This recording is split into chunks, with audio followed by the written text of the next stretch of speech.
The history of Hyrule is also the history of Ganon, the primal evil to which the kingdom is inextricably linked.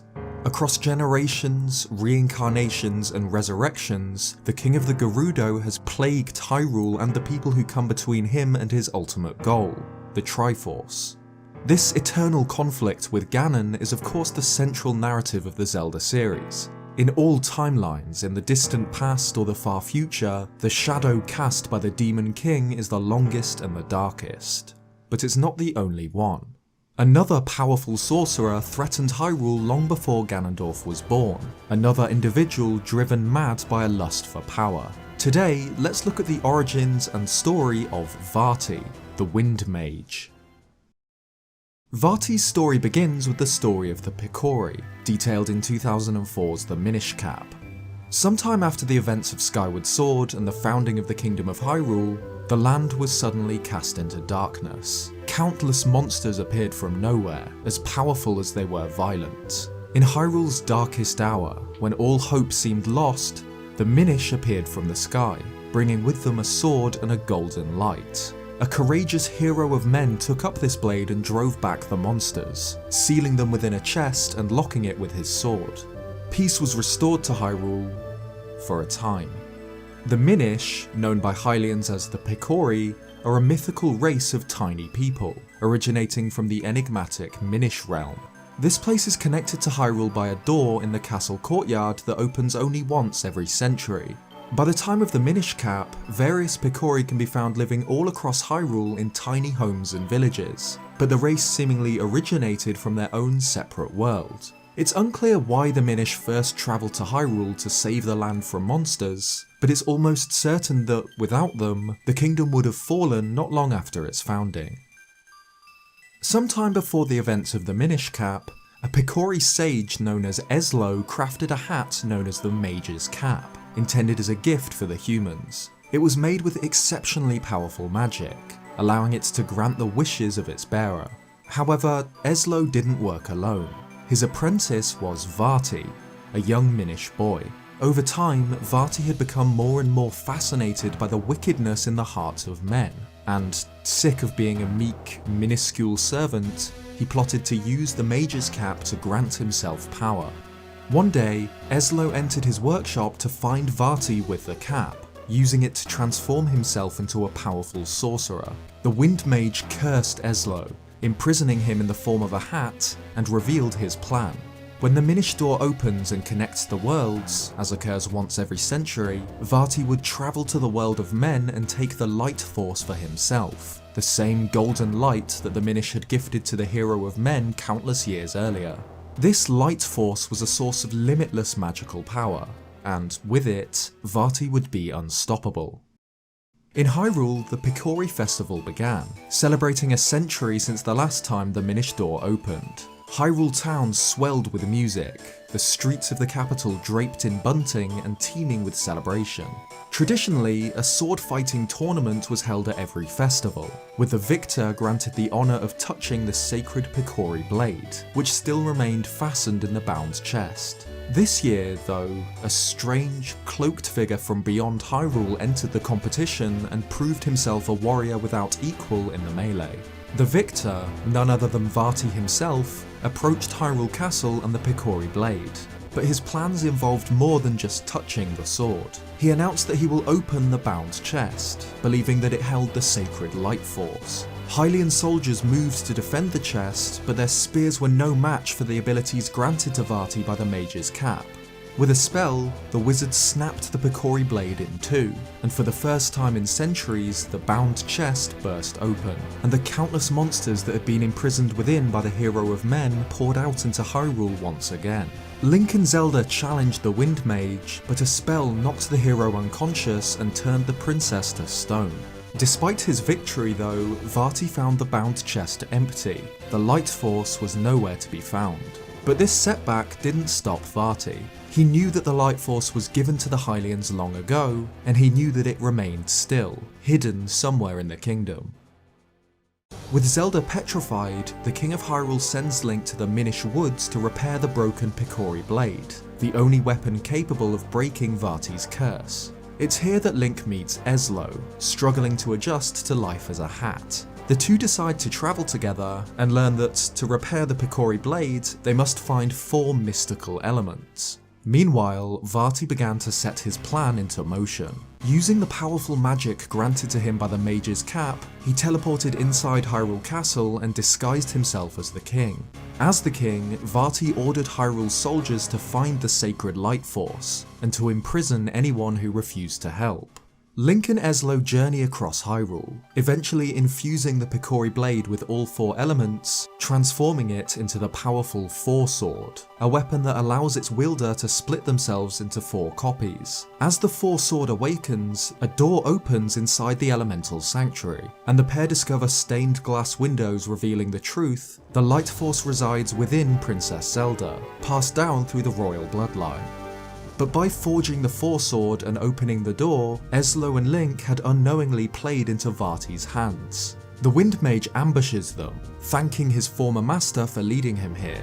He had allowed the pair to find the 4 elements, and it had led him to the location of the Light Force.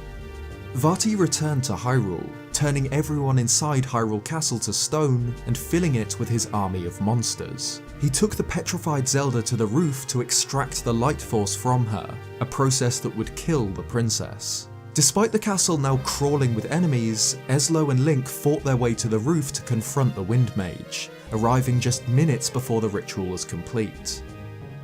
Vaati had only extracted some of the light force housed within Zelda, but even this was enough to grant him unimaginable power. He transforms into a tall, sinister new form, Vaati Reborn, and brings his new might to bear against the hero and Eslo. The Minish apprentice had become a nearly unstoppable wizard, fueled by the might of this golden power gifted to Hylians centuries ago. But even this newfound strength wasn't enough. Link, wielding the Four Sword, defeats the mage in a duel.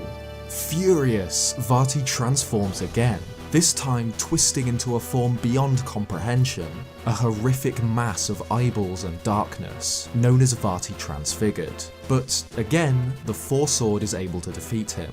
Link and Eslo rescue Princess Zelda from the roof, just as Hyrule Castle begins to collapse around them. The trio make their escape, fleeing through crumbling stone halls, but just as they reach the elemental sanctuary, a familiar voice echoes through the castle. The light force had imbued Vaati with the power of a god, with mastery over the very fabric of reality. He was Vaati, master of this world, and he refused to let Zelda escape with what remained of the light force. He teleports Link to a stone platform floating among the cosmos and reveals his final form, Vaati's Wrath. An eldritch monstrosity so far from the Minish he once was, a floating eyeball with bat-like wings and huge dark arms. The pair duel amongst the stars, but despite the power of the light force, Vaati is finally defeated. The Mage's Cap that Eslo had crafted, the artifact Vaati had used to grant himself magical powers, falls to the ground. With Vaati destroyed, Eslo transforms back into his true form, and apologizes for the trouble his creation caused. He explains that the Mage's Cap mirrors the heart of its bearer. Vaati's heart was filled with darkness, and this was reflected in what he became when he used it. Zelda's heart was pure, however, and so with the cap she was able to undo Vaati's evil, restoring Hyrule to its former glory and destroying the artifact in the process. With this, the story of Vaati's rise to power ended, but he wasn't gone for good. At some point after the events of the Minish Cap, Vaati returned, somehow cheating death. The Wind Sorcerer terrorized the people of Hyrule and kidnapped beautiful girls from their homes, taking them away to his Palace of Winds. Strangely, Vaati had no memory of his life as a Picori. He had become entirely consumed by this maddening lust for power. Hyrule was once again within his grasp, but once again a courageous youth wielding a sacred blade arose to stop him. With the legendary Four Sword, this mystery hero split himself into 4, and these 4 links defeated the Wind Mage and sealed him within the blade. Here Vaati remained for generations, imprisoned within the sword. The royal family watched over the blade, wary that one day, the sorcerer might break free to threaten Hyrule once again.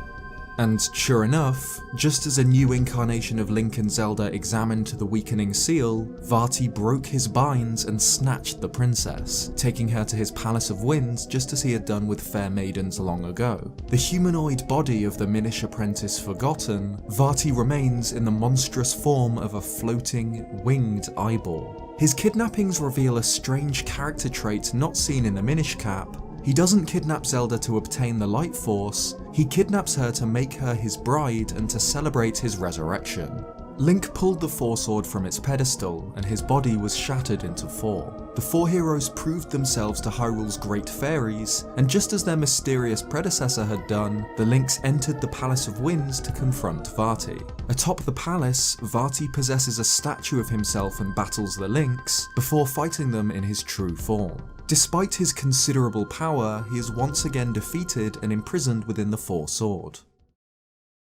From here, Hyrule's history splits into alternate timelines following the events of Ocarina of Time. In 2, the Downfall timeline, which details an alternate series of events where Link is defeated by Ganondorf, and the Adult timeline, which is the continuation of the future in which Ganon was defeated and sealed by the sages, we never see Vaati again. In these timelines, he presumably remains sealed within the Four Sword forever, never breaking free to terrorize Hyrule. Poetically, Vaati remains imprisoned within the blade his own people once forged for the Hylians, a history the Wind Mage has long forgotten. But in the Child's timeline, the timeline created by Link travelling back in time and warning Zelda of Ganondorf's betrayal and thus preventing most of Ocarina of Time's story from happening, we see Vaati once again. Ganondorf was killed by the hero of Twilight, impaled by the legendary Master Sword. But centuries later, a new Ganondorf was born, a reincarnation of the Gerudo King, who broke into an ancient desert pyramid and stole the Trident, a powerful relic capable of transforming its wielder into the Demon King. Ganondorf, now the boar demon Ganon, used an artifact known as the Dark Mirror to summon Shadow Link and captured the Six Maidens, the descendants of sages whose purpose was to watch over the Four Sword and Vaati's seal. Through Shadow Link, Ganon manipulated Link into pulling the Four Sword, releasing Vaati on Hyrule once again.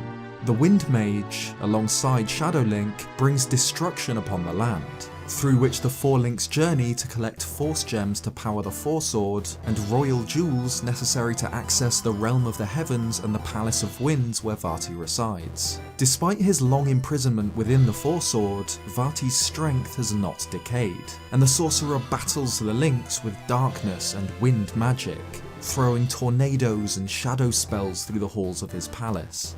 Again, though, the might of the Four Sword in the hands of the Links proved too great for Vaati to handle, and the wizard was destroyed. This time, it seems, for good.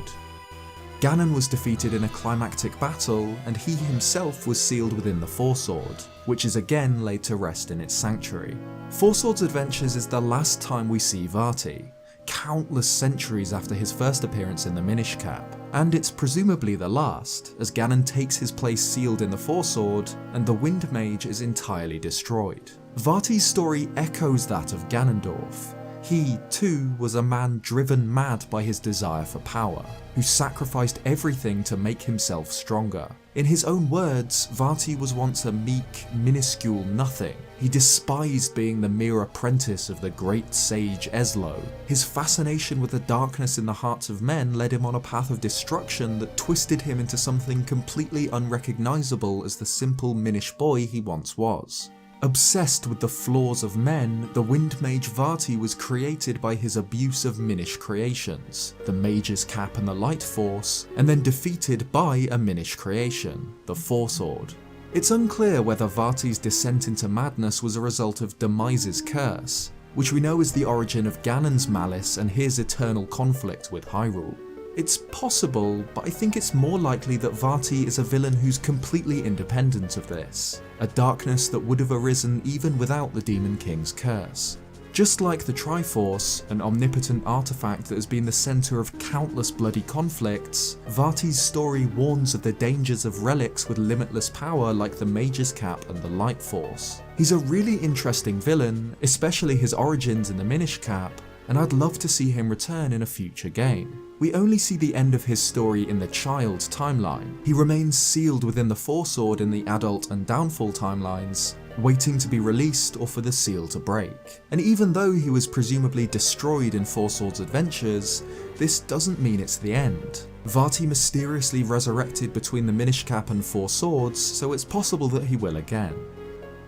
What do you think about Vaati, the Wind Mage? Would you love to see him return in a future game, or would you rather see more Ganon or different villains entirely? Let me know in the comments. If you like this video, leave a like, or subscribe if you haven't already for more Zelda content. Cheers guys, and I'll see you next time.